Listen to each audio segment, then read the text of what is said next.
Today's edition of Mac Voices is sponsored by Drobo, a family of safe, expandable, yet simple-to-use storage arrays.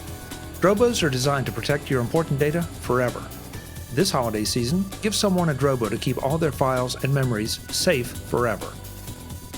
And by Smile, the makers of world-class software like PDF Pen for Mac, PDF Pen Pro for Mac, PDF Pen for iPhone and iPad, PDF Pen Scan Plus for iPhone and iPad, Text Expander for Mac, and Text Expander for iPhone and iPad. Learn more about all their great products at smilesoftware.com. Welcome to the Mac Jury on Mac Voices. This is the talk of the Apple community, and I'm Chuck Joyner. Folks, once again, we're doing a gift guide show. Now, I don't think anybody's getting tired of these because the picks that come from our jurors are just amazing. We make sure that there are no repeats, and some of the stuff they come up with fascinates me. So I hope it will fascinate you too. Just in case this is your first jury, the rules are pretty simple. Everybody has a pick per round. We do about 3 or 4 rounds depending on time.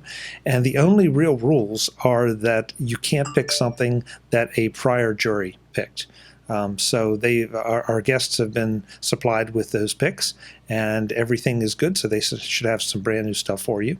And of course, we encourage anything basically that has a power button, but it really doesn't have to. And some of the stuff we've had doesn't have power buttons, and it's really off the wall.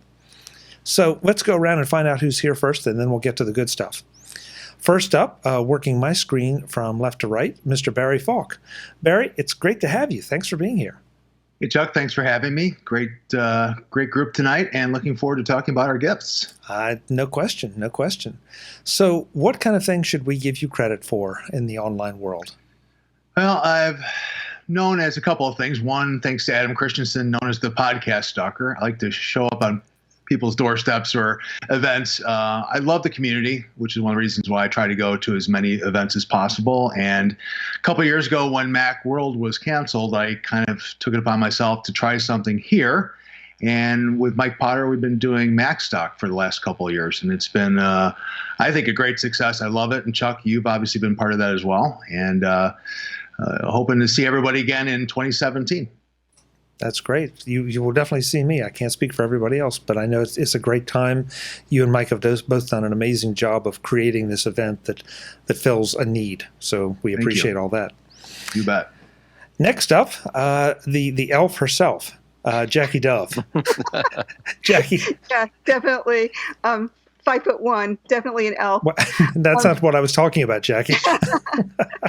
I am a tech writer, and basically I freelance to various tech publications, Macworld, Tom's Guide, Digital Photography Review, TechWalla, eHow, and I'm sure there's some others I've forgotten. But basically I keep myself busy writing and sometimes editing. And I would say, folks, if you want to know anything about graphics software or anything in that arena, Jackie's the one to go to because she lives and breathes this stuff. So thank you for that, Jackie. We all appreciate it. Yeah, well, thank you for having me, Chuck. It's always fun, and I love the fact that you dressed for the occasion. I try. Last but absolutely, I'm sorry? I don't get out much. Yeah, well, that's probably true of all of us, Jackie. So absolutely not, or last but absolutely not least, Mr. John Voorhees is back. John, it's great to have you. Thanks for being here. Thanks a lot, Chuck. I really appreciate the invitation. I'm looking forward to kind of laying some of my gifts on you guys. You may know me from Mac Stories. I write at macstories.net. In addition to writing with Federico and the rest of the crew at Mac Stories, I'm a developer. I do an app called Blink, which is an affiliate linking app for the iTunes store. And I do a podcast of my own called Ruminate. So those are kind of the big 3 of the things I do. And you're like the guru of stickers as well. Yes. Okay, somebody better explain that one before we get email. Well, and John's posts every week, they show stickers for iMessage, and John comes up with these great ones, and he's constantly making me spend $1 here, a couple bucks there. Just great stuff to use in iMessage. Mm-hmm. Yeah, thanks. We got some more good ones coming this week. I mean, I think we've now covered about 150 different sticker packs on Mac Stories, and I enjoy using them. They're just a lot of fun. Some people they drive some people a little crazy, but I have a lot of fun with them. Oh, yeah. I think they're definitely needed. Yep. Well, I'm afraid I can't endorse the sticker packs, but I can definitely endorse Blink because I use it. Great app. Thank you for that. We appreciate it. Yeah, thanks. And I'm a little disturbed by the idea that you said you want to lay your gifts on us. That doesn't sound good. Doesn't sound exactly like the holiday spirit, John. No, I'm sorry. Sorry, Chuck. I'll try to get more in the holiday spirit now. Well, that's all right. As long as it's not, well, never mind. I'm not going there. All right, so let's get started here and find out what the good stuff is. So I think if it's okay with you, we'll just keep the same order. That makes it easy for me to keep track of. So that means, Barry, you get to kick us off for this round and this show. All right. Well, I'm going to start out with something that's practical for me. And there's been a lot of talk lately about networking. And specifically within Apple, they've recently kind of either disbanded or changed their networking team. So the Airport Extremes and the Airport Expresses may no longer be available. And I was at the point where my router was about 3 years old and was starting to see a little degradation, some dead spots. So I was looking at a couple different things. And I decided to try to go down the mesh network. So I have the eero, which is a true mesh network. It has anywhere from 1 to 3 or more devices that are spread throughout your house. And really what they do is they talk to each other. They have a back channel that they talk to while they're providing Wi-Fi across the house. So you have one channel that's completely off limits to people, and then everything else is sent through to the devices. And it looks at what's the best channels. It looks at what the best device is, depending upon where you're on the house. And I found it to be absolutely simplistic in terms of setting up. It was super easy. I now have rock solid bandwidth every corner of my house now, and I've been really pleased. It's not the cheapest thing in the world. It starts at about $399 for 3 devices. But the Eeros I like. They're small. The individual devices are only about the size of kind of like an Apple TV, roughly speaking. And you can just put them up. There's one light that goes on. You can adjust them on and off if you don't want it. And it constantly is doing these checks, quality of service. So it'll find out how your network is, and we'll let you know. The app, again, is super easy to use. It's really well designed, and I've been super pleased. So highly recommend that if you're if it's time for you to get a new network in your house, highly recommend it. There's a couple other ones out there that look really good, but that's what eero does. They are dedicated to the mesh network world. They've got a ton of experience. They're constantly updating the firmware in the background, and I've been super pleased. Barry, with all the publicity I've heard around this device, I haven't heard anybody else really mention the app or the controls. So I'm really curious about how easy it is to find settings, to open ports, and that kind of thing. That was something that was always, I thought, a hallmark of Apple's software, that it was pretty easy to administer. Yeah, so far, and I've had this now for about 2 weeks, I've done some basic port opening for, like NAT and universal plug and play. The basic setup is literally they walk you through each screen. So it's like we find the first eero, walks you through, okay, it's tested, move the next one, and then it tests each device's the speeds between each other. And then it's the same way when you're making configuration changes. It's very graphically easy to use, and I found that it doesn't talk super technical, so I found it to be very easy to set up. The technical support online is also excellent. They've got videos to help you set up. My only downside, and I don't really think it's a downside, is that it encourages everything to be wireless. Well, it supports wired if you do have Ethernet ports across your house. It just doesn't really reference it in the first setup. But all you do is plug it in, and it switches over to Ethernet, and you're good to go. Mm-hmm. Good. That's especially good to know, since some of us have invested a little bit of cash in actually having some of those wired networks. So the wireless stuff is cool, but there's nothing that beats a direct connection if you can get it. Yeah, absolutely. And I mean, it's basically, I wake up every morning, I fire up the app, I want to see what the quality of service was overnight when it does its test.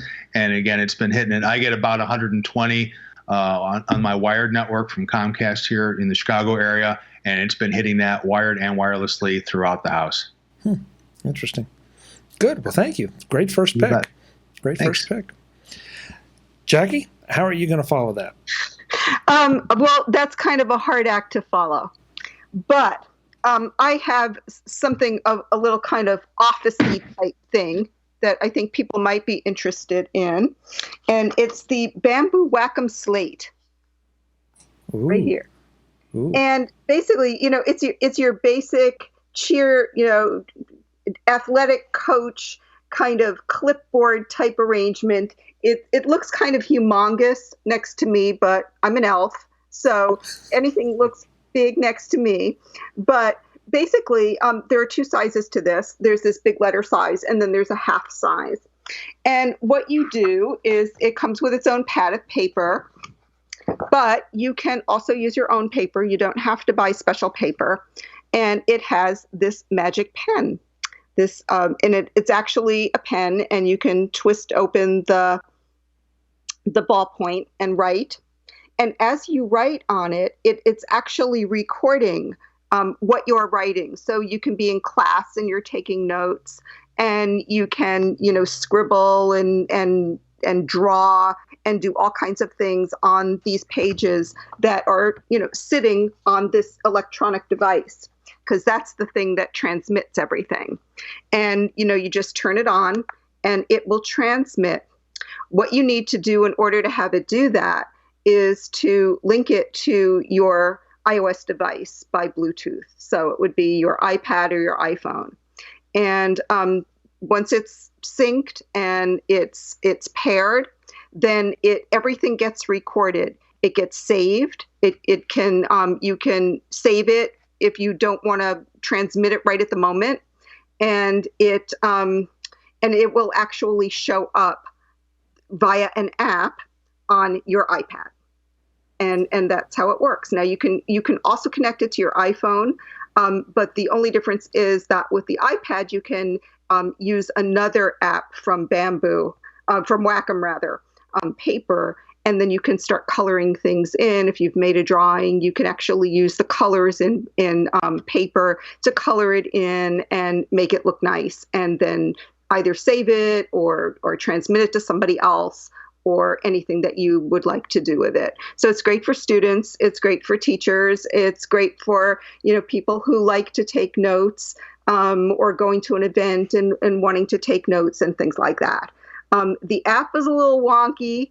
The app, it could be a little bit more elegant and smooth, and I'm hoping that at some point they're going to improve that. But this works great. The hardware works without a hitch. And if it's something you need, and if you like to take notes and doodle and draw and things like that and have it all saved, this is very cool. Ain't cheap. So this is like $150 for this thing, but it's an investment. And so, for anybody who likes it, you never have to buy paper. Just go to the store and buy your yellow pad. Works equally well on that. It'll give you your first, pad of paper, but that's what I kind of really like about it, is that you don't have to use anything special. Once you've got it, you're good to go, and you're good to go pretty much forever. Jackie, knowing that this is a beat that you cover, do you find it more satisfying to do that because you're drawing or writing or whatever on paper and having it transferring to the iPad versus using, say, an Apple Pencil and actually drawing on the device itself? Yeah, I kind of do, because I think that it's more natural for me to just be able to, take a pen and paper and do things. I'm always like really ambitious. Sit down. I've got my my laptop there, and I'm going to start taking notes on my laptop. Forget it. It's just not happening. Basically, I'm just the kind of person who's got to pull out a piece of paper and a pencil or a pen and just start writing down stuff. And so if you're that kind of person, and I don't know about the schools these days, if they're teaching the kids not to do that anymore, but that's what they taught me. And so that's kind of muscle memory for folks like myself. And, it really kind of works well. It picks up your handwriting, and there's part of the app which, if you pay for it, it will give you a complete searchable, directory of everything, all your notes, everything that you've taken, with this app. So, if you're in school or you have a project that you need to work with it for, it's pretty good. So yeah. I'm not real good with electronic note taking, actually. either I'm recording it or I'm writing it down. And so Jackie, does it let you export out of the app then to other applications as well? Yes, you can export it to any note or anything you want after it's done. Nice. And JPEGs, if you have graphic files, it's really nice for graphic files too, because the pen actually has pressure sensitivity. So if you're drawing with it, it knows that you've made a really bold line or you've made a really light line. So you can, make pretty, fine drawings with it as well and export them out and, put them into any graphic program you want, because it's basic universal formats. So for JPEGs or TIFFs or whatever. Interesting. So that really intrigues me. So it is actually, the pen itself, I guess, is registering the pressure sensitivity because, of course, the paper's not going to. So. But this whole backing is an electronic device. So this is what so it's registering. This is what is pairing with your Bluetooth on your iPad or your iPhone. Okay. Got it. Yeah, I think that kind of thing is a great gift idea, because that's the kind of thing that I wouldn't think to buy for myself, right? But if I got that as a gift, I'd have a lot of fun with it, whether it's taking notes or drawing pictures. It would be fantastic. Yeah. I think I probably would have liked the smaller one. This thing is a honking big thing to carry around. It does look like big. But the smaller one, and I think it's great for students, and it's also great for business people. You're going to a meeting, you want to take notes. I think it has a lot of really good uses. I personally would probably have liked the smaller one better just because it's lighter. Mm-hmm. Interesting pick, Jackie. Thank you. You're welcome. That's somewhere. I'm not sure if that's a productivity pick or an artistic pick or what, but I still like it. So. It's marketed. It's marketed for businesses and students, so it's basically a productivity thing. Okay, good. Well, now I know what category to put it in. All right. So the first one that John gets to lay on us in round one. Yes. I'm going to go with a little bit less expensive gift to start out. It's something a little bit more budget-minded. And it's a book, because at the holidays, I like to take a little time to just relax when I can. It's crazy leading up to the holidays, but I like to take a couple of days and just sit down and read a good book. And Stephen Hackett, who writes at 512 Pixels, is a friend of mine, and he just put out a book last week called Aqua and Bondi, The Road to OS 10 and the Computer That Saved Apple. And it's a really interesting book because Stephen has been collecting old Mac hardware for years. He's got every single color of iMac G3 that's been released. And he's taken beautiful photographs of them and incorporated into this book. It's an iBook. It's also available as a PDF. It's $3.99, so it's really inexpensive. And it tells a great story because there's been a lot of talk. There's a lot of stories out there about how OS 10 came to be, and also the financial trouble that Apple had in the late 90s and the early 2000s, and what role hardware played in that. But there's not been a really good synthesis of the two.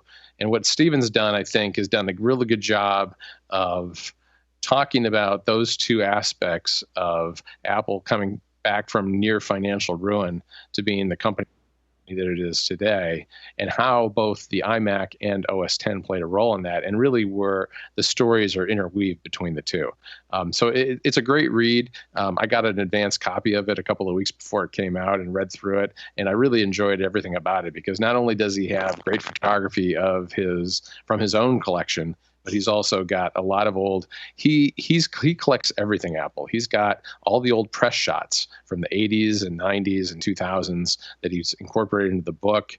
He's got links to YouTube videos from presentations that Steve Jobs did back in the 90s. It's a really great trip down memory lane, and I think an interesting way to reflect on the Apple that was as compared to what it is today.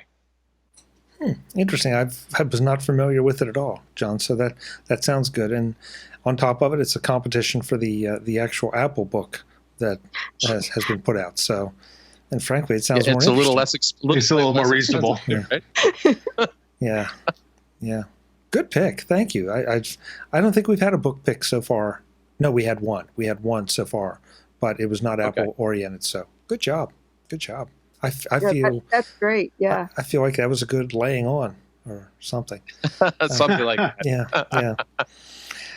Okay, so I think I'm going to attempt to claim the prize for the most expensive gift ever suggested on the MacJury. I'm going to suggest that you buy a car. Now, this deserves a little explanation because nobody's going to go out and buy a car, right? But if you're going to buy a car, make sure that you get a car that has, or you can get equipped with Apple CarPlay. If you can't do that, or if you are not in the market for a new car this holiday season, then go out and get one of the head units that are out there that give you CarPlay. I think it's a good investment. I did have to buy a new car this year, kind of unplanned actually, but that's the way it worked out. So I got a new Honda, and it came with CarPlay, and it really was my first experience with CarPlay. It's a little rough around the edges in places, but I have to tell you, it is, for my money, it's so much better than any in-car experience to date that I've become addicted to it. And I'm not going to do a full review of it here, but a couple key things. First of all, at the moment, you will have to plug your iPhone in to get CarPlay. I think next year that's going to go wireless in some of the very high-end models. Yeah, it's wireless in BMW. Yeah, it's wireless in BMW already, actually. Is it? Okay. So, yeah well, I bought a Honda, John. So so did I, Chuck. Don't. Yeah. So did I. I have the same thing in a Honda Accord. Yeah. But I really like it. One of the surprising things that I didn't exactly expect is, to date, the number of apps that can't address the in-car screen. In fact, the only one, most of the podcast apps will. I use Downcast, and it shows up fine. You can't use Waze on the in-car screen. You can use it while it's connected, but you just can't use it with the in-car screen. So it's not like, don't expect this to just be suddenly an iPad on your dash that all your apps show up on and you can use them there. Apple does restrict that. I don't know enough about what the restrictions are on developers, and that's something I hope to find out about in the future or talk to someone about. But overall, this will give you a little taste of maybe what Apple can bring to your dashboard and your car. So if you can't get the new car, then go out. There's some great head units from Pioneer and several others that are quite a bit more affordable. And I think you'll like it. If you're an Apple person and you use iTunes or any of the podcast apps on iOS for your entertainment, or Apple Music or Pandora or Spotify, you're going to find that this integrates in so well. And of course, you've got Siri to talk to as well. So that's sort of cheating on the title of most expensive gift, but at least I got a smile out of you guys. So does that mean that I don't just put on Pandora and keep my phone on my lap and listen to it like AM radio, like I've been doing, because one of my wires has just gone fluey? Oh yeah, no kidding. You got the wire over here, you've got the wire over there, and you know, I come from a very, very old car that got wrecked that had only a cassette tape. So you know, you're talking to somebody incredibly low tech here. But my Mazda does not have this CarPlay thing. And yeah, it is a challenge if you want to listen to Pandora, or you want to listen to a podcast, or you want to listen to something through the auxiliary. So yeah, that's a great idea. Thanks, Chuck. Yeah. We could talk about a lot of ways to try to do what you're trying to do, Jackie. But this one may not. AM radio, man. This may not be the cheapest, but again, it's going to improve your experience and your use of your Apple Tech in your car. John, you were going to say something. I was going to say, I think you're spot on, Chuck, because I think the experience is probably not as good an experience as you might have had with some other Apple products, but it's far better than any other car experience you've had with an entertainment system. A couple of weeks ago, right before Thanksgiving, I did a review of CarPlay because I've been using it for about 6 months in my own Honda. And developers are limited to audio apps, messaging apps, and then the car manufacturers themselves can do their own apps. So it's very limited set, as you said. Plus, there's the Siri kit, so you can do calling on Skype as we're talking now, or you could do with your telephone or through WhatsApp or FaceTime, Facebook Messenger, those kinds of things. I've enjoyed it. It's been really good. And you're right. There's a lot of good podcast apps out there that support it. Castro supports it, Overcast, Downcast, and even Pocket Casts. All of those apps support it. Yeah, I had the opportunity to rent a car. I was in Florida a few months ago, and the car came with CarPlay, and I didn't know that. And I plugged it in, and all of a sudden it pops up, it comes up on the phone, and I was like, "Oh, this is interesting. Let me try it out." And for the whole week, it was fantastic. You're absolutely right. It blows away any in-dash that comes with a car natively, and I really hope that it just becomes an option on any car going down the road. It's one of those things that I'm like, I really enjoyed it so much. I would like, ooh, should I look to get, an aftermarket thing, but probably not at this point. I think it's still too early, but you can see the potential there. To your point, I used Overcast a lot. I thought it worked great. Apple Maps worked flawlessly. That was really nice, a really nice experience.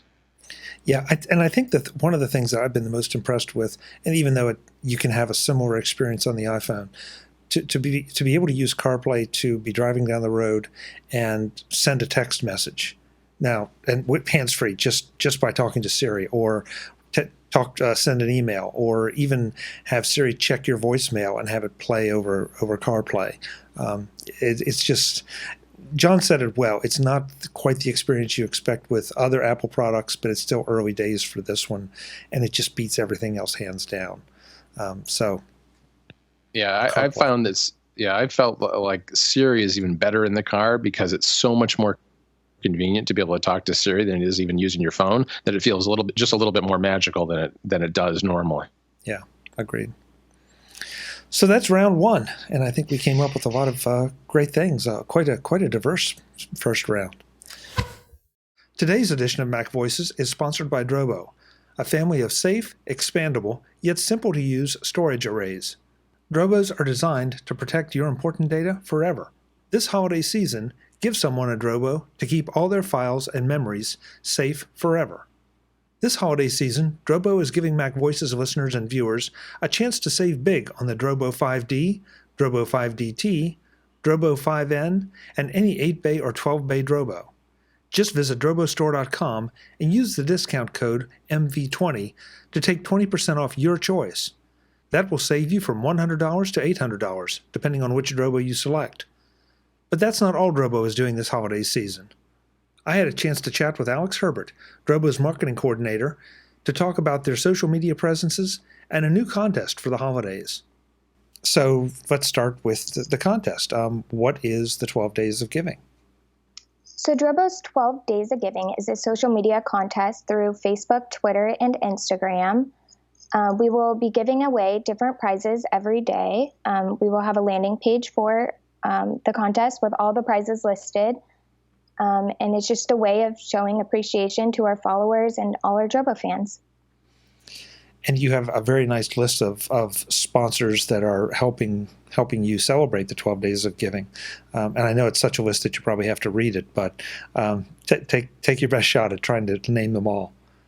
So we do have some amazing sponsors, some great prizes. So we have ebooks from Tidbits, Max Sparky, Joe on Tech, and the iTunes Frequent Asked Questions book from Next Track Podcast.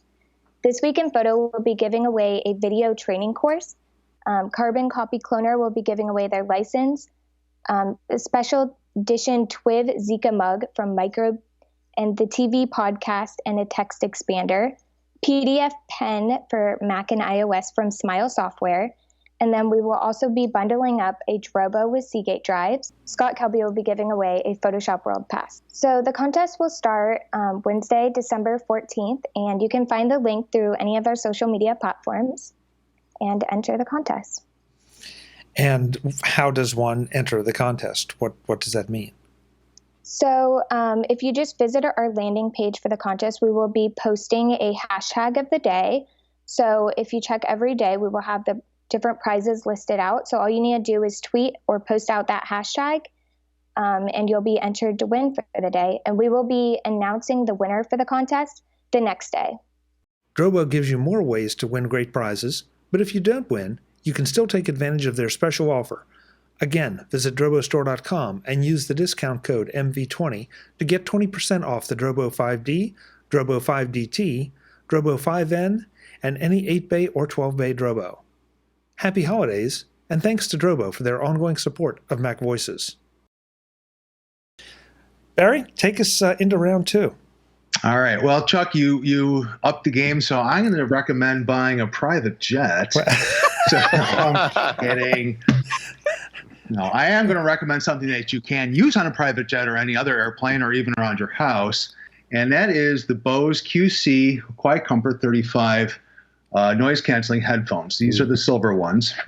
I haven't had noise-canceling headphones for a while, and I do travel a fair amount, and I thought, you know what, it's time. I wanted to invest in something, and I am so pleased with these. So they fold up. They're very slim. They fit in nicely into my carry-on, and the quality is excellent.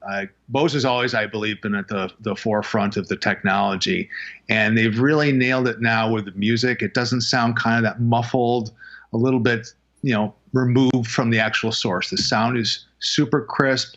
The bass is good, and the high end is nice.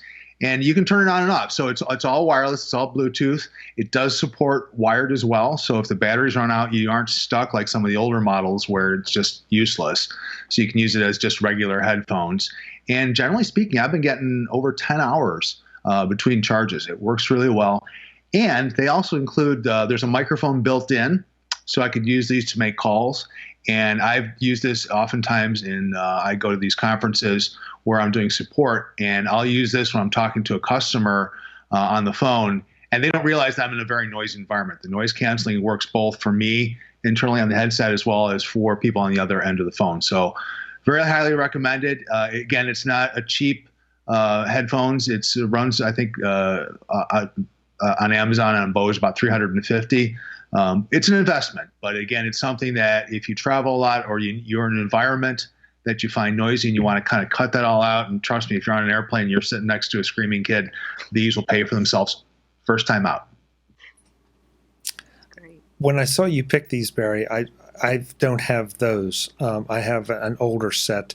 I think mine are from Panasonic, but and they don't even think they make these anymore.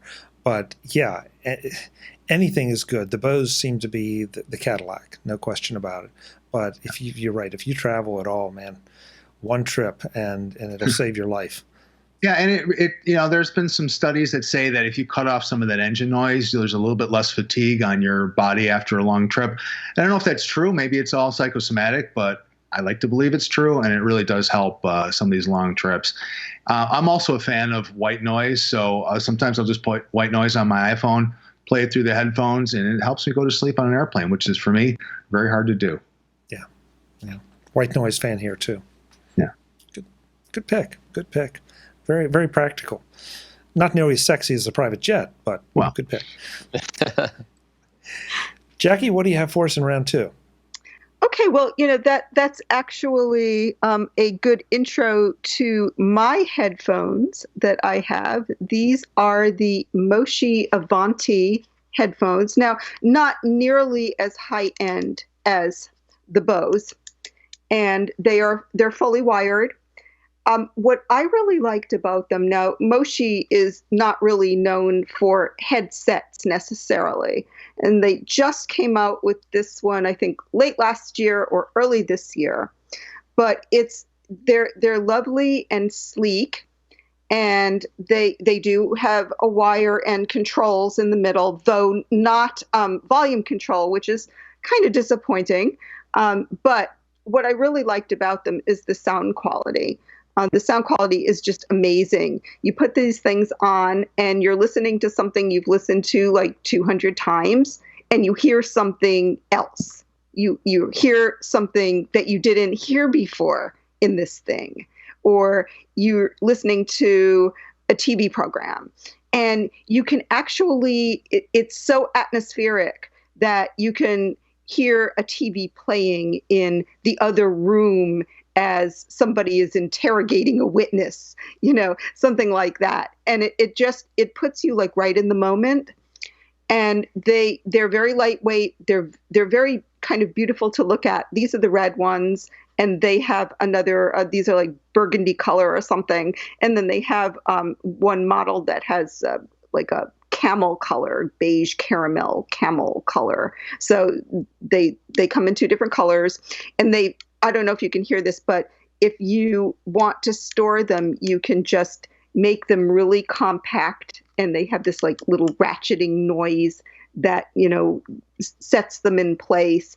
And it also is nice for adjusting to your ears, my like elfin ears. And then I just think the acoustics are really good. The thing that you won't get from these headphones is like if you really, really, you know, sort of a bass addict and you really need like that heavy duty charging bass, you'll probably won't get that with this. But even like, you know, the most hardcore hip hop or something like that, if you listen to that kind of thing, you will find that the sound coming out of this set really does it justice. And it doesn't go overboard with it, but it sounds true and it sounds real to the creation of the music. So I really like these, and they're moderately priced. They're not really cheapo, but they're not as much as the Bose. They're not noise canceling, they're noise isolating. So you can still kind of hear what's going on around you. It may not be great for your plane trip or something like that, but because it is noise isolating, you can say watch a movie in bed and your spouse isn't going to wake up. Or you can listen to music on the train or something and you won't be bothering the person sitting next to you, that kind of thing. So they're $200. They're hugely comfortable. I can wear these forever and my ears won't get cramped and numb and feeling terrible like a lot of these headphones do make them feel. So it's cool if you want just something that is moderately priced, not every bell and whistle, but definitely great if you're a listener. So they're the Moshi Avanti headphones, $200. And they match your hat. This is a little brighter red. This is sort of a little bit more kind of toned down and, you know, modest, but yeah, it's it's not as brazen. But yeah. Good. Okay. Two headset picks in this round. And they have a nice little carrying case. Oh, always nice. Walking around with them. Okay, good. Thank you. Nice pick. All right, John, lay it on me.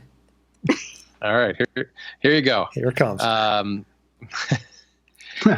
External drives. All right. We're used to carrying around external drives that are kind of big and bulky. I found a really good lightweight SSD drive that I've really enjoyed. Over the summer, I wanted to test out the Sierra betas, and I couldn't put it on my Mac that I was using every day to do writing for Mac Stories or podcasting. So I bought myself a Samsung portable T3 SSD drive. It's a 500 gigabyte drive. You can get it on Amazon for about $180, and it's fast, it's quiet, and it's about the size of like a Zippo lighter. I mean, it's very, very small. And it's just, it's a great thing for doing backups. It's a great thing for doing as I did, which was just creating a mirror image of Sierra that I could run, I could boot off of, and it's fast enough that the performance was still really good, and I could test out the beta software. It's a fantastic way to figure out, you know, if you like a new OS or just back up your drive. Wow, that's a great choice. The size of a Zippo lighter, really? I mean, that's pretty small. It's super small. I mean, it's very lightweight. So it's something that, you know, you don't have to think about when you come home with your laptop. Oh, I have to back up tonight. You can just throw it in your bag and keep it in your bag. And whenever you have a little time, you can do your time machine backup or transfer files to it if you have some big files you need to transfer to someone. So it's worked really great for me. Nice. Very nice. So I'm debating as to whether I follow up John's pick or I follow up Jackie's pick. I think I'll follow up John's pick because it's sort of in the same vein, but from a different angle. You're seeing a lot of deals out there, especially over this holiday season, for SSDs, raw SSDs, which is great, right. But who's going to really open their MacBook or their iMac or anything else to put these in? It's going to cost you money to get somebody to do it. But you can get an Initech USB 3 hard drive SATA external hard drive enclosure. Now, this is a little bit bigger than John's Zippo lighter, but it's flat. It's more like if you took a deck of cards and squashed it. But it's really not a lot bigger than the SSDs themselves. And it may not have exactly the performance because of the chipset that something from Samsung or Western Digital has. But if you're looking for just mass storage, that is still pretty darn fast because it's an SSD. This is a great way to do it. It does not require anything in the way of tools. It is completely just slide on, slide off, drop the SSD in, slide it back on, and you're ready to go. If anything happens to the SSD or if you want to repurpose the case for something else, great, no problem. Same thing, just slide it out, put whatever the new thing is in, and slide it back in. I bought a bunch of these. They're only like $12 or $14. But they're a great way to expand your storage and expand the storage you're carrying around with you, fast storage that can actually be used as opposed to some of the slower storage that we've all been burdened with in the past. So this is a little more of a stocking stuffer, but it's great if you want to take advantage of that. Or Initech also makes the regular 2.5-inch size drives or drive cases. Same thing, about the same price. So if you're upgrading maybe an old computer or trashing an old computer, but you don't want to trash the drive, this is a great way to repurpose it cheaply. So that's my round 2 pick. Yeah, that's great. That's great, and I'm going to be in that situation pretty soon. So that's really something to consider. Always wondered, kind of what to do with all of this. And usually wound up trashing it along with everything else. Yeah, and this is just a sort of a bonus tip, but when you have this kind of cheap storage, what I'll do if I'm traveling is I will clone my drive or clone at least an operating system, a fully operational operating system, so that if anything should happen to my MacBook Pro when I'm traveling, I've got something that I can boot from. It's not going to be as efficient or as fast, but it's going to put me back to work. And that's it. Obviously means also you're carrying around another copy of your data that you need to have secured. But it's a trade-off. But it's certainly better than being stuck, for me on the West Coast and saying, well, my entire working environment is dead. So. And you're going out to CES in January? I'm going out to CES in January. Yep. Nice. Yep. So there will be a clone somewhere hiding, just in case. Yeah, and I want to say I didn't mean trash. I meant recycle. Yes. Never trash anything. We're not politically correct here, Jackie. Well, no, but it is important. Being from the West Coast myself, we're the kings and queens of recycling around here. Yeah. So you recycle everything, including every component you have in your computer. So I do take an awful lot of time to go to the right places and make sure that everything is recycled properly. So FYI. Nice. Trash was just sort of my shorthand. Yeah. So that puts us halfway through at 2 rounds. And I don't think we've had a questionable pick yet. So this is good. So that means, Barry, you're going to kick us off to round 3. All right. Well, hopefully this won't be questionable. I'm going to stick to the audio world. And what I have here is the UE Boom 2. Ooh. This is I'm actually going to open it up. It comes in a very nice round case. It kind of looks like a little bit like a Mac Pro. And it opens up. And inside here is a Bluetooth speaker. What's nice about this is it sounds good. It's very portable, but it's waterproof and dustproof and shockproof. So it's kind of rubberized, easy grip. It's not real heavy. And it's good for travel, but it's also good for home. Now, I may take this, Chuck, make this a little TMI for you, but I like to listen to podcasts very often in the shower in the morning or when I travel. And in that case, what's nice about this is that it's got a little clip, and I can put like a carabiner clip around it and then hang it from the shower curtain and have music or a podcast playing when I'm getting ready. It's super handy. It's something I like to have with me at all times, whether I'm at home doing some chores around the house or when I'm traveling, I'm unpacking. This is the first thing I pull out so I can put everything around the hotel room.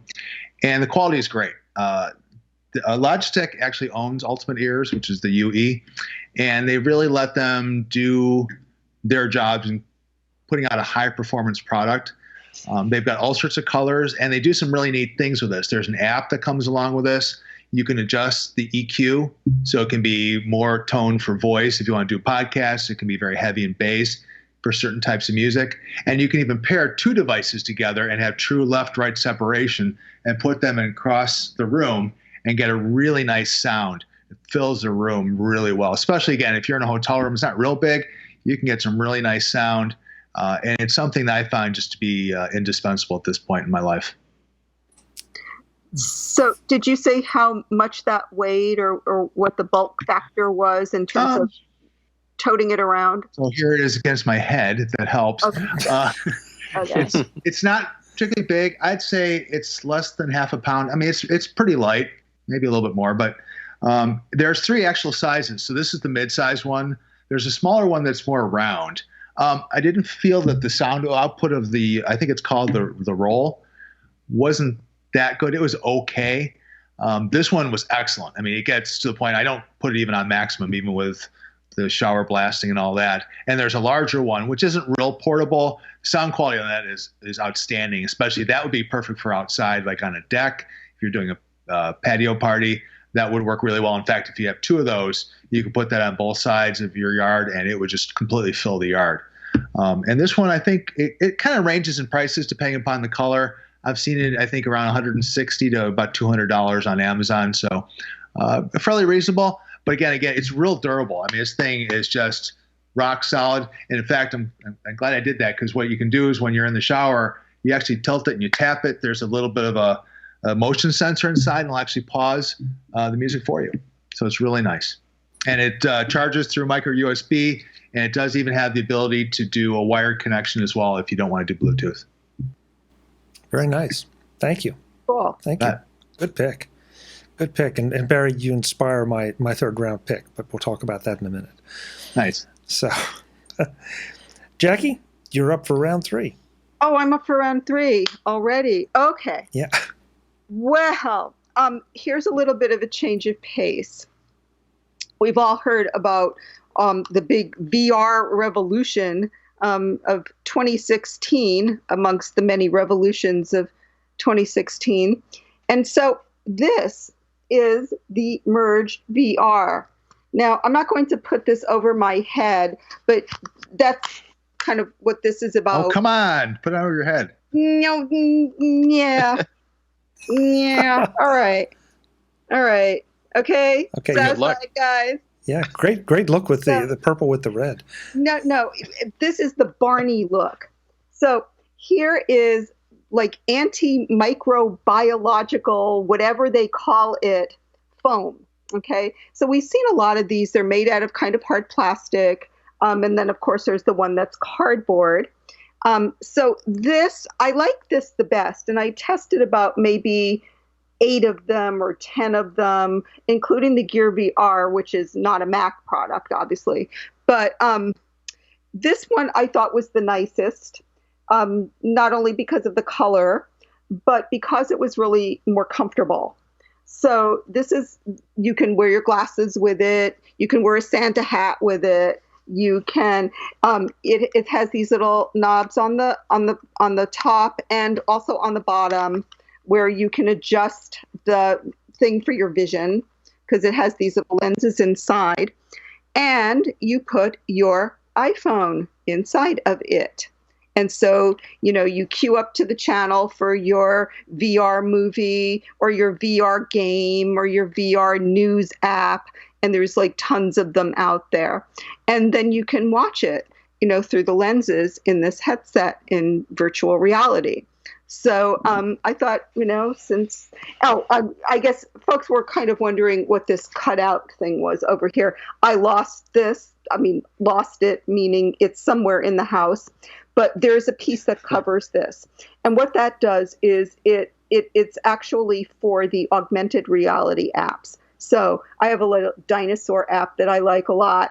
And it's got like dinosaur sounds and whatever dinosaurs sounded like in the day. And they just walk all over the room and they sit on everything. And, but that's what this is for. And you can cover it up. The piece that's missing here actually covers this whole thing and blocks out the light from the front if you're, watching a plain virtual reality app on, the screen of your iPhone.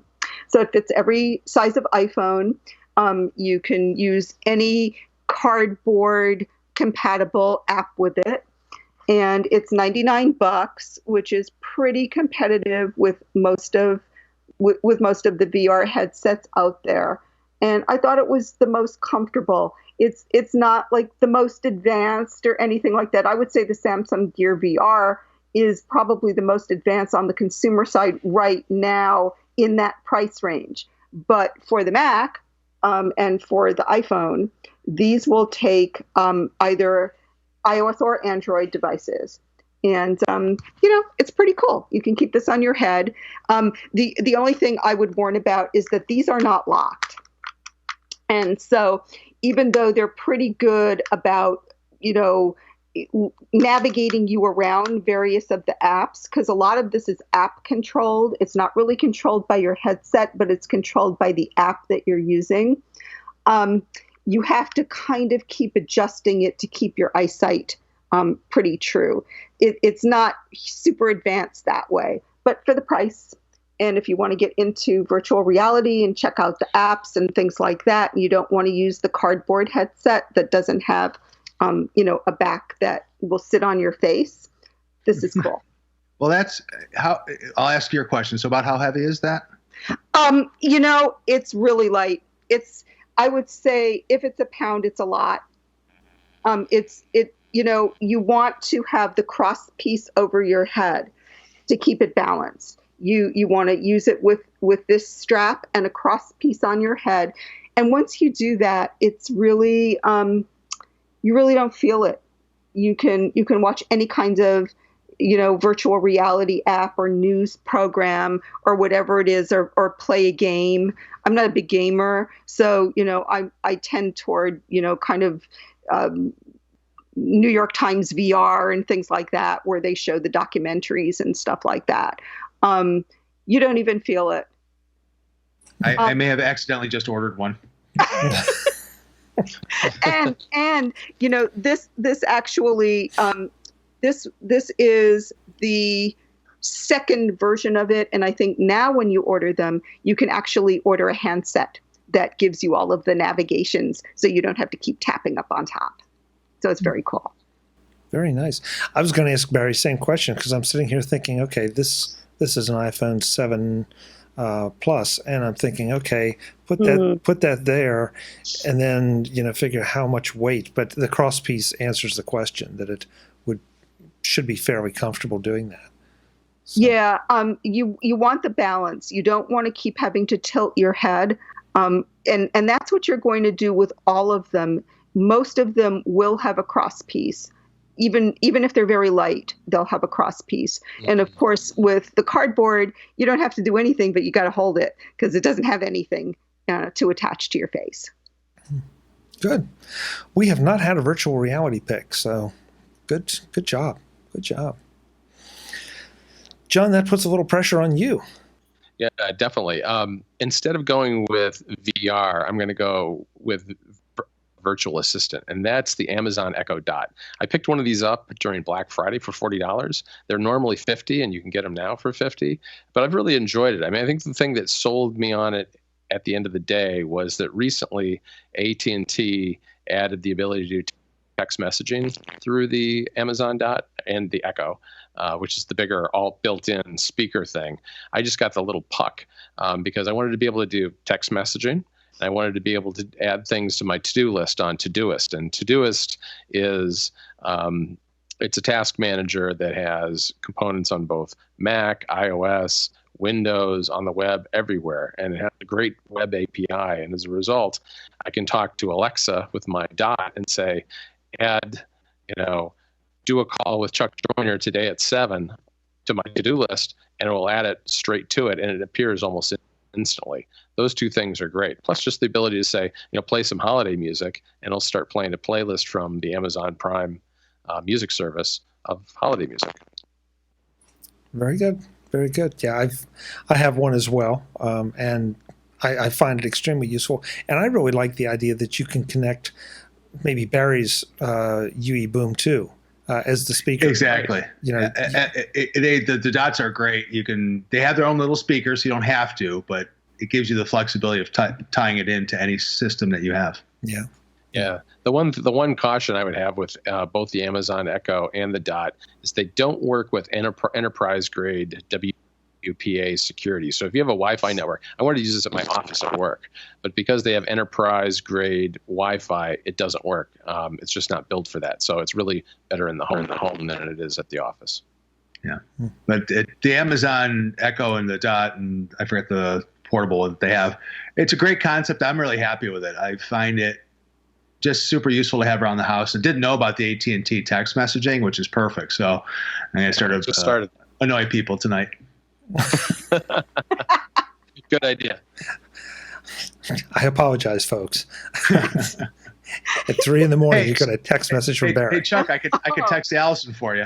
Oh, please, just can you schedule them to maybe ping her phone like every half hour?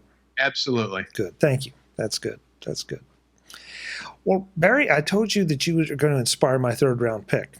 I'm with you. I don't like to get in the shower without having something to listen to because it just seems like wasted time. In a previous show, I picked a different shower speaker, but I want to talk about something that you can use to send something to your shower speaker. That's an app called Tunity, Tunity. This is an interesting little app and an interesting way they're getting around, I guess, some regulations. But if you have a national network, say the Today Show or Good Morning America, or a nationally broadcast football game or something like that, you take Tunity, you aim it at your TV, and it has has using the camera, it captures the image of what's going on your TV, matches it up to the audio coming from whichever network it is, and then we'll send it out through your phone speaker, or obviously through Bluetooth to your shower speaker or to whatever speaker that you have. So it's a great way to take something like that and pump it through a Bluetooth speaker. Now, that's my particular use for it, and Barry might use the same thing. One of the things, though, that they advocate with it is that, say, you're in a crowded bar somewhere, or you're in a bar that has the audio turned down and you want to hear the game. So you just capture the screen, let it sync up, and then listen with your earphones or your earbuds or whatever you prefer to listen to privately. So you're not annoying the people around you, but you're still getting the experience. There are all kind of strange use cases for this. It's really interesting because it's not like I can go and say, okay, I want to listen to WRC from Washington, D.C., the NBC affiliate. No, can't do that. I can tell it that that's what I'm trying to target, but it has to sync up. It has to see the TV to sync up the audio. But it's extremely inexpensive. In fact, I think it may be free. It is free, and it works about 95% of the time. So if there's something really critical that you want to see, just be really sure that you have another option. But for me, every morning, that's what I pump into the shower, because I found that as miserable as network TV is when it comes to ads and wasted time, pretty much every radio station is 5 times worse. So, and if I want to kind of get a morning briefing about what's going on or what they're talking about, that's the way I do it. So it's not wasted time. That use case of having the ability to listen to a muted TV, that's brilliant. Because there have been times I've been in situations where you see something and you're in a location for a while and you're like, that looks really interesting. I definitely have to try this out. Yeah. I mean, don't misunderstand. You're not going to get it for every single, channel out there, but definitely for the major networks, it works great. I think I'm not going to tell you it works for ESPN because I don't have ESPN here, but just try it out. Again, it's free, so you'll see if it works for you and your use case. But it's a cool little additional audio programming thing that you can have on your phone that is easy to use. Just the hook is that you have to be able to see that TV to get it synced up. So that wraps up round 3 with a diverse set of picks. Yes. And you're right, Barry. The images of you with that cylinder in the shower just are disturbing. Smile and their amazing suite of productivity software is sponsoring today's edition of MacVoices. Smile helps you get more done with PDF Pen, available in various flavors for Mac and iOS, PDF Pen Scan Plus for iOS, and Text Expander for Mac and iOS. Get all the details at smilesoftware.com. PDF Pen from Smile lets you do all those things with PDFs that you wanted to but can't. Things like editing them. Things like annotating them. Things like securely redacting them so that information you don't want seen can't be seen. Things like exporting your PDFs in Word format so they can be edited with Microsoft Word or Apple's Pages. Things like running optical character recognition on them so those annoying PDFs that come from the Office copier scanner can be used the way you want them to. Those are just some of the things you knew you wanted to do but couldn't. But there are other things that you might not have thought of. Things like storing your PDFs in the cloud using Dropbox or iCloud. Editing them on your iDevice with PDF Pen for iPad and iPhone. Reordering or deleting pages in multi-page PDFs. Step up to PDF Pen Pro for interactive PDF forms, exporting to Excel, PowerPoint, and PDF archive formats. Capture whole websites into a PDF for reference or offline viewing, and much, much more. Now, in the new PDF Pen 8.3, Smile has added Touch Bar support, so that shiny new MacBook Pro with Touch Bar just became all the more powerful, since you can use Apple's latest and greatest with Smile's latest and greatest. Check out PDF Pen and PDF Pen Pro for Mac right now by downloading the free trial at smilesoftware.com and see if you can find something you want to do with PDFs that you can't. If you do, let Smile know. They're probably working on it already. If you don't, then buy the flavor of PDF Pen that suits your needs directly from Smile at smilesoftware.com and tell them Chuck sent you. Their response will probably be, Chuck who? That's PDF Pen and PDF Pen Pro, now with Touch Bar support from Smile, the makers of world-class software, at smilesoftware.com. Thanks to Smile for their support of MacVoices. So, round 4, fourth and final round. Barry, start us off. You bet. So this is something I think would be a great stocking stuffer. It's very reasonable. While it lists for $50, I've seen it on Amazon for less than $20, and that's the Anker Slim battery pack. Anker is this great company. It's formed by former Google employees, and they have all sorts of great power products, whether it's adapters, power plugs. I've been thrilled with their products, and I just recently got this one. I just wanted something that when I'm traveling, I just have a backup with me, but I didn't want one of those big, bulky, 20,000 kilowatt type thing. I just want something small, or milliamp. And this is exactly what I needed. It's got one USB port. Anker has something that they call IQ technology that looks at the type of device and provides the appropriate current. The little LED on there will tell you how well it's charged, and it charges through micro USB.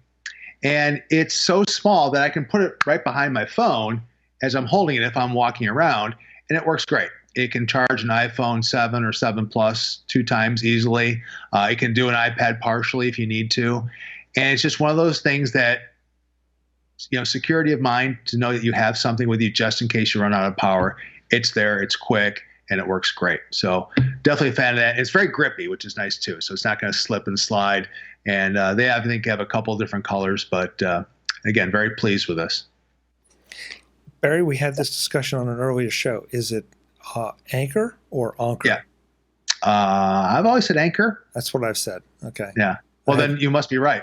Well, I must be right because you said it's Anker. Self-validating. Yes. Yeah. Good choice. They do make a lot of great stuff. They really do, and their customer service has been great. I've only had one issue where I had to email them. I got a response back right away, and they replaced a product that just happened to be defective. So just thrilled with that. Again, I like to work with companies that have good customer service. I think in cases where you may be paying a slight premium, it's worth it. In this case, you get both. You get great price, great product, and the customer service is outstanding. Yeah, it's one of those companies that if I'm looking for a product and they have an entry in the category, that's where I at least look first, and I usually end up buying it. So nice. Good pick. Thanks. Okay, Elf. All right. This is it. Pull your hat down tight and go. This is, okay, so the last thing, actually, my list included the Pebble Time watch, which for obvious reasons we're not going to discuss today. So I had to do a quick sub, and it's really a kind of a tragedy. But anyway, there is this is an app, and it has won the Apple Best of App Store Award for 2016. It just so happens it's an app that's really cool, and it's called Prisma. And I wonder if folks here have heard of it. It is an artificial intelligence neural network type filter app that takes any image that you have and makes it into a work of art. So the fact that it uses artificial intelligence, what it really does is it'll take your picture. I have so many screenshots on this thing. Sorry about that, folks. Looking for something to show you. So here, you probably don't see this very well. Under here are all of the different styles, and they make all of these different styles. And what they do when they get your picture is they actually repaint it. It's not a filter. It's actually it's a neural network, and it's an image recognition technology.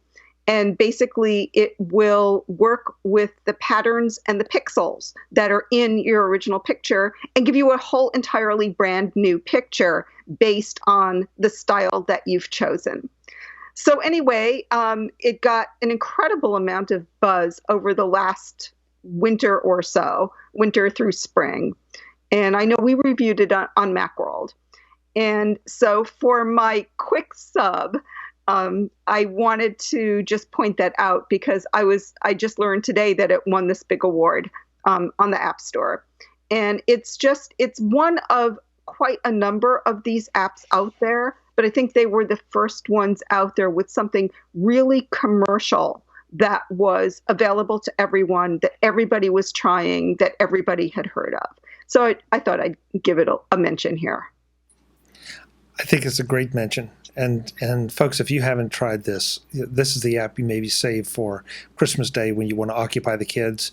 Just Right. hand them your phone and Prisma, and they'll be out of your hair for a while because it's addictive. I mean, if you start to play with it before Christmas, you probably won't get your Christmas shopping done because you keep wanting to. You take a favorite picture and then you say, "Well, let's try this." No, let's try this.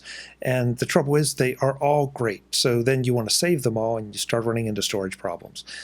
So I can't think of a nicer recommendation than that. No. Well, here's the ultimate recommendation. My husband doesn't want to put any apps on the company iPhone, okay? I'm like, you already have Gas Buddy on it. You have all of your apps on it. So, because where's that Prisma thing that you had? Could you put that on? So, once he's asking for something, then I'm like, yeah, this is cool. Everybody's going to like this. Definitely. Good pick. Thank you, Jackie. That's Sure. a perfect wrap up for you. That's wonderful. And it's free. Yeah. Okay, John, this are you going to have a big finish? Lay it on us. I've got another one. I've got another best of 2016 pick, just like Jackie. I mean, Prisma is a great one. I really love that app. But I've got a game because I do a game review every Saturday on Mac Stories called Game Day. It's not about football. It's about iOS and Mac games. And one of my favorite games this year won an award last night as being one of the 10 best apps on iOS, and that's Mini Metro. You can get this both on Mac and iOS. I enjoy playing it on iOS. It's a $4.99 game. And what you do is you build a rail system. And you build not just any rail system, but a rail system, a famous rail system in a city like London or Paris or Tokyo or New York City. It's a simulator game. You have limited resources. You have to lay down your track. You have to buy your trains. You have to get people from point A to point B on time. And if you don't manage your resources correctly, people start piling up at the stations, just like here in Chicago on a cold day. And they get they get very unhappy. And when they get unhappy, you lose the game. It's designed beautifully. It's got a very kind of classic minimalist flat design that is reminiscent of a lot of the transportation maps you see in big cities. And it's just absolutely addictive and a lot of fun. I've been playing it for quite a while now. It came out about 2 or 3 months ago. It had been on other platforms before, but it just came to iOS this fall. Not being a gamer, what is it that makes it so special? Is it just the graphics or the playability? It's a combination of both, really. It's a beautiful game. You feel like you're making art when you do it because when you lay out the tracks, it just looks so attractive. But at the same time, if you like simulation games like SimCity or you've tried anything like that in the past, just kind of managing, tearing down tracks, building up tracks, buying your trains, making sure the stops are all taken care of, and having interchanges here and there to try to create flow between the various stops in your city is a lot of fun. Is it multiplayer or single player? It's a single player game. Okay. It's tied. I think it's tied through Game Center, so you can get rankings and that sort of thing. But you play on your own. Okay. I was looking at it. It looks great, and it says it offers an iMessage app. So I was curious what you would do on that. It's stickers, of course. Oh, okay. Fantastic. I have used them. They're all right. very good. They're great stickers. Yeah. Nice. Did you accidentally buy it, Barry? Yeah. Yeah. John is a drain on my wallet regularly, so in a good way. That's what we try to do at Mac Stories. I noticed he accidentally bought your stuff, John, but he didn't actually accidentally buy my car. That's no. It's kind of disappointing. Kind of disappointing. I like John's suggestion of the BMW because of the wireless, but that's a little bit out of our price range at the moment. Yeah. I keep my hands off the keyboard. Well, I'm going to finish up with a very practical pick.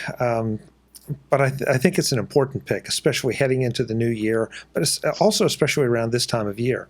And that is that I've become, I guess, increasingly paranoid about having any information out there that can be obtained.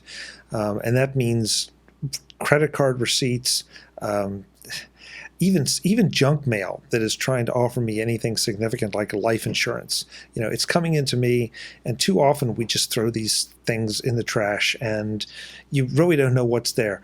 I've also discovered, as you probably have, that barcodes are a great source of information that you don't recognize. Something as simple as a boarding pass. You never know what's exactly in that little code because it's a code. So I'm going to advocate that you get an Amazon Basics 12-sheet high-security micro-cut paper, CD, and credit card shredder. This is one of the Amazon Basics series, and if you're not familiar with that, these are generic products at Amazon. I don't quite know where they get them, but they stamp them on. They sell them for a pretty reasonable price. This is $99. But it's important when you go to get one of these shredders that, number one, you get one that can shred credit cards or hotel room keys, key cards, that kind of thing, as well as CDs, because those are the things that are probably the most difficult to get. And, you say, oh, yeah, I can just get a pair of scissors out and cut it up. Well, yeah, you can, but it might still be able to be put back together. Probably not. But if you shred it, you're pretty well guaranteed. Crosscut, this is called a microcut, and I'd love to stick my hand in the basket and pull out a handful of this stuff, but I'm not going to, because then I'd have to run the vacuum. But I will tell you this: once you send something through this, somebody's going to have to want to get your information awfully bad, and the fact is that they'll probably go to a much easier target and leave you alone. And especially around the holidays here, I'm a big advocate of taking a folder or a bag or something, tossing all your receipts in it so that you know where they are in the event of returns. And then come January 10th, 15th, when all the return periods are gone and nobody's returning anything else, you reach in there and you stuff those receipts in the shredder and get rid of them. That way there's no doubt about what happens to them or what could be pulled from them. So it's not a sexy pick, it's not an exciting pick, but it's a very practical pick. And if you don't have a shredder, this is a good one to start with, because you're not investing a huge amount of money. And mine has held up for, I guess, almost a year now, give or take. And now I'm shredding everything. I pretty much put all my junk mail through it. There's something cathartic about shredding anyway. Yeah, Barry, that's an interesting point. There is. Especially at this time of year when you're getting all this junk mail. It's like, all right, shove it in there and let it grind. Yeah. So, guys, that's an amazing set of picks. I love it when panels come on like this and just everything is all over the place. So thank you. Good job. Very informative. Yeah. Thank you very much, guys. Yeah. I'm afraid thank you. Afraid you guys have cost me money again. Yeah, same. Yeah. So Barry, where can we find you and follow you and all that stuff? So I generally hang out a little bit on Twitter, Instagram. FulkB is my handle, so it's FULKB. I am from the Chicago area, so I just want to thank the Cubs for finally breaking the 108-year curse. It was a fun year watching baseball, and hope to see everybody at MacStock. So July 15th and 16th next year in the Chicago area. Mike Potter puts on this fantastic conference. It's over 2 days. And then I usually try to do some fun event in the evening. So I've got some interesting thoughts for what I'm going to do this coming year. So keep an eye out, macstockexpo.com. Great. Looking forward to the interesting ideas. Yes. Cool. Thanks, Barry. You bet. Thank you. Jackie, I know you said that you're freelancing at a lot of different places. Where's the best place to try to keep up with what you're doing? Well, I do tend to post pretty much all of my stories on Twitter, and so that would be Jackie, JACKIDOVE. That would be the Twitter handle, and I'm not trying to be cute. Somebody actually has JACKIE, so I had to improvise there. And so Twitter would be the best place. And let's see, I do have actually my Instagram is private, so Twitter would probably be the best place. Okay, private Instagram. Sounds intriguing. Yeah. The reason being that a lot, because I have, public email addresses at various of the publications that I write for, people tend to jump over to my Instagram, and it's kind of sketchy because I don't know who they are, and I get a lot of people following me who I don't know. So I prefer to be followed on Instagram with photographs, by people I know. Okay.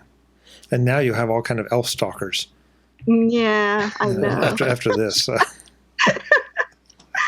But yeah, Twitter is a great place to get in touch with me. Send me a message there. No problem. Great. Well, thanks for being here, and happy holidays. Thank you so much, guys. This has been great. Thanks Absolutely. for having me, Chuck. John, we keep saying it over and over. Lay it on us. Where can we follow you? Yeah, you can find me on Twitter every day. John Voorhees. It's JOHNVOORHEES at John Voorhees on Twitter. And I write at MacStories. So you'll see my byline there usually 3 or 4 times a day at MacStories.net. Excellent. Thanks so much for being here. It was a lot of fun. Thank you. Folks, I'm Chuck Joyner. This is the Mac Jury on MacVoices. We're not done yet. We still have at least 1 or 2 more gift juries, just because just when you think they're out of good ideas, they come along and just blow you away. So if you don't join us for those, happy holidays. If you do, we'll see you next time. Thanks for watching. Visit MacVoices.com for show notes, links to subscribe, and to connect with Chuck on Twitter, Google+, Facebook, YouTube, Vimeo, SoundCloud, the MacVoices blog, the MacVoices Dispatch, our weekly newsletter, and on MacVoices magazine, free on Flipboard that helps you do more with your Apple tech. Advertising handled by Backbeat Media at backbeatmedia.com. Bandwidth provided by CacheFly at cachefly.com.